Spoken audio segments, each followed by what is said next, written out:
اور اس کو بااختیار بنانے کا اس پارلیمنٹ نے جو سفر شروع کیا ہے اس کو منقطعی انجام تک لے کے جانا ہے۔ اس کے علاوہ کل ایک ہمارے وی آئی پی قیدی نیب سے پارلیمنٹ میں آئے تھے پروڈکشن آرڈر کے ذریعے، انہوں نے جو دبے دبے الفاظ میں میٹھی میٹھی زبان میں حکومت سے این آر او مانگا، یہ کہہ کے کہ حساب کتاب بند کر دیا جائے، اور یہ حساب کتاب کا عمل جو ہے یہ لوگوں کو ہراساں کر رہا ہے، اور وہ کہہ رہے ہیں کہ اگر وہ شخصیت گرفتار ہو سکتے ہیں تو باقی لوگ جو ہیں وہ سہمے ہوئے ہیں۔ تو حضور اعلیٰ یہی وہ عمران خان کی کمٹمنٹ تھی اس قوم کے ساتھ کہ ہم نے طاقتور سے آغاز کرنا ہے۔ اس ملک کے قانون کا اطلاق جب طاقتور پہ یکساں ہو جائے گا تو تب نے پاکستان کا جنم ہوگا۔ یہاں قانون کا اطلاق ہمیشہ کمزور پہ رہا۔ یہی عمران خان کے بیانیے کی جیت ہے کہ طاقتور آج اس قانون کے شکنجے میں آیا ہے۔ عمران خان نے اداروں کو آزاد کیا ہے، اور وہ قانون جو طاقتور نے یرغمال بنایا ہوا تھا اس کو آزاد کر کے بااختیار کیا ہے ان اداروں کو۔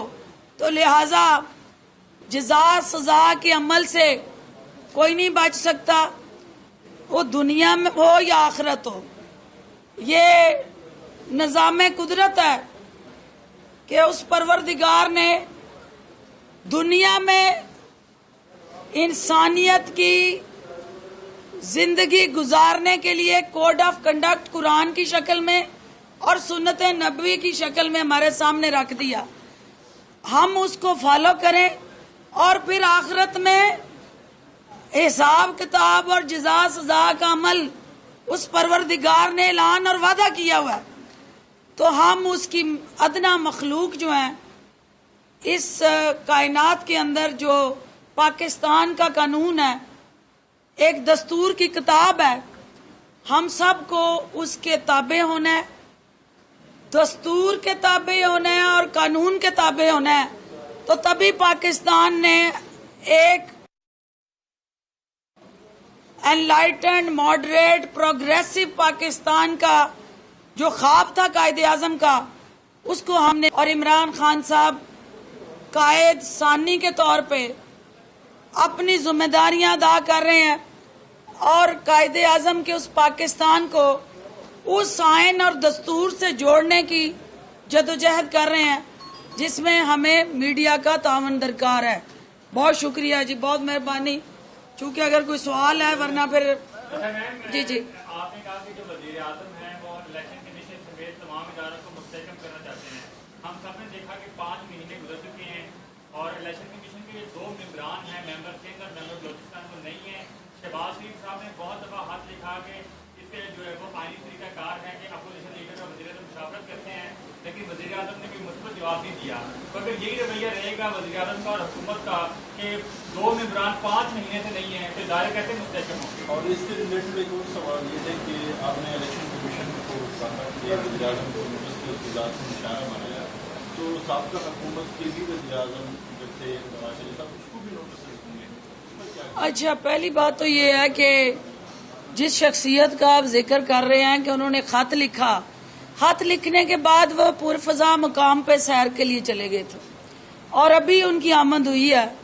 تو جب وہ صحت یاب ہو کے خشاش بشاش 2.5 گھنٹے کی تقریر کرنے کے بعد انہوں نے اپنی ہیلتھ کا سرٹیفکیٹ قوم کے سامنے رکھ دیا کہ میں اب صحت مند ہوں اور باقی امور انجام دینے کے لیے دستیاب ہوں، تو پھر انشاءاللہ ان کی دستیابی کے بعد وہ پروسیس بھی انشاءاللہ اس پہ پیش رفت ہوگی۔